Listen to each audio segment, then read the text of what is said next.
अस्सलामुअलैकुम ज़म्बील of talent पर आज हम आपके लिए लोडेड फ्राइज़ की एक डिफरेंट रेसिपी लेकर आ रहे हैं जो बहुत ही ज़बरदस्त और बनाने में भी है बहुत ही आसान।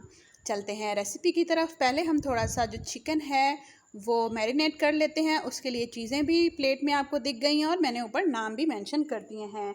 चिकन को मैंने बारीक काट कर उसके अंदर ये मसाला जात और 2 चम्मच दही और सिरका और सोया सॉस मैंने ऐड करके दोनों को सारी चीज़ों को मिक्स करके मैंने अच्छे से इसको ढक कर रख दिया है। इसे आप फ्रिज में रख दें, ठीक है। उसके बाद इसे हमने मैरिनेट करने के लिए रख देना और इसमें 1-2 बार चम्मच भी हिला लेना है।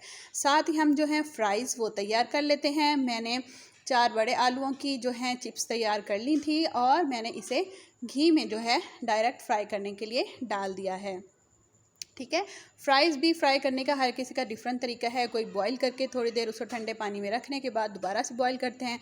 मैंने बस इसे काटा है और उसके बाद ठंडे पानी में धोने के बाद इसे जो है घी में फ्राई कर लिया है और इसके बाद इसमें सिर्फ थोड़ा सा मैंने ज़ीरा डाला है, ठीक है। ये हाफ़ फ्राई हो चुके हैं। अब मैंने इसके अंदर 1 चम्मच जो है रेड चिल्ली पाउडर ऐड कर दिया है, 1 चम्मच हल्दी पाउडर ऐड कर दिया है, ठीक है। और फिर ये नमक ऐड कर दूँगी।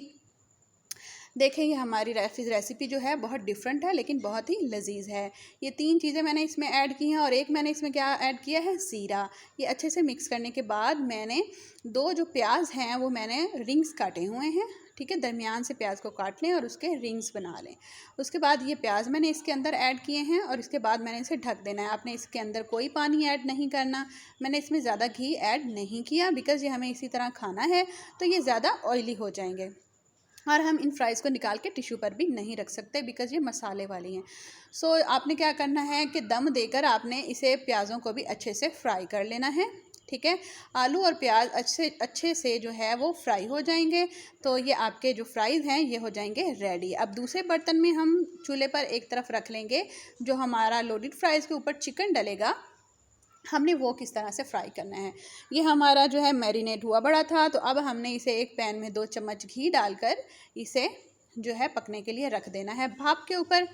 जब मैंने इसे ढक दिया तो इसके अंदर थोड़ा सा चिकन ने पानी भी छोड़ दिया और जो दही वगैरह ऐड था उसके पानी जो है निकल आया।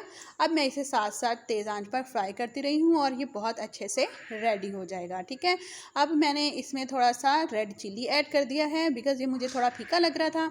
मैंने इसमें मैरिनेट करते हुए मसाला जात इसलिए कम डाले हैं बिकॉज़ आपने देखा कि हमने फ्राइज़ बनाते हुए भी उसके ऊपर 1-1 चम्मच जो है वो चिल्ली ऐड की है।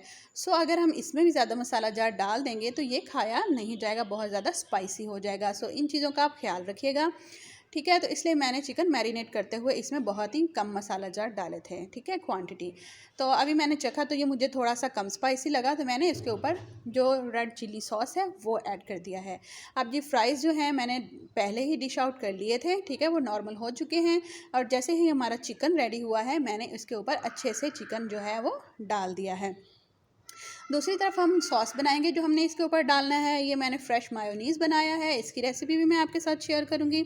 आप चाहें तो बाज़ार का मायोनीज़ ले लें, चाहे तो घर पर बना लें, जैसे भी जो आपको ईजी हो।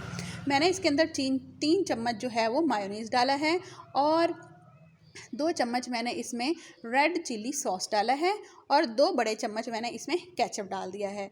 अब मैं इसको मिक्स कर लूँगी बिकॉज़ जब मैंने मायोनीज़ बनाया है उसके अंदर मैंने ऑलरेडी जो है ब्लैक पेपर और नमक यूज़ किया है और हल्की सी चीनी भी यूज़ किया है। सो मुझे सॉस में और ज़्यादा चीज़ें ऐड करने की ज़रूरत नहीं है बिकॉज़ हमारा चिल्ली सॉस और केचप में भी ये सारी चीज़ें मौजूद हैं। बस मैंने इन तीनों चीज़ों को मिक्स करके इसका सॉस बनाया और अब इस तरह से मैं इसको जो है हमारे लोडेड फ्राइज़ उसके ऊपर मैं इसको डाल दूँगी, ठीक है। आप चाहें जिस तरह से भी इसके साथ लगा के खाना चाहें वो भी आपकी मर्ज़ी है। आप चाहें तो ये सॉस पहले से इसके ऊपर डाल दें। तो जी आप देखें कि मैंने ये कितने अच्छे से सॉस जो है इसके ऊपर स्प्रेड कर दिया है। ये दिखने में भी बहुत ही अट्रैक्टिव था और खाने में उससे भी ज़्यादा यमी। तो गाइस ये है कि मैंने इसके ऊपर चाट मसाला डाल दिया है। आप चाहें तो ज़्यादा क्वांटिटी में भी यूज़ कर सकते हैं। अगर आपको कम स्पाइसी पसंद है तो आप जो चाट मसाला है वो हल्का सा भी डाल सकते हैं। मैंने थोड़ा हल्का सा चाट मसाला डाला है बिकॉज़ ऑलरेडी हम सब कुछ इसमें ऐड कर चुके हैं और ये खाने में बहुत ही ज़्यादा ज़बरदस्त है। मेरी रेसिपी को लाजमी ट्राई कीजिएगा और कमेंट सेक्शन में भी आकर बताइएगा कि आपको रेसिपी कैसी लगी। Thanks for watching, subscribe my channel. अल्लाह हाफिज़।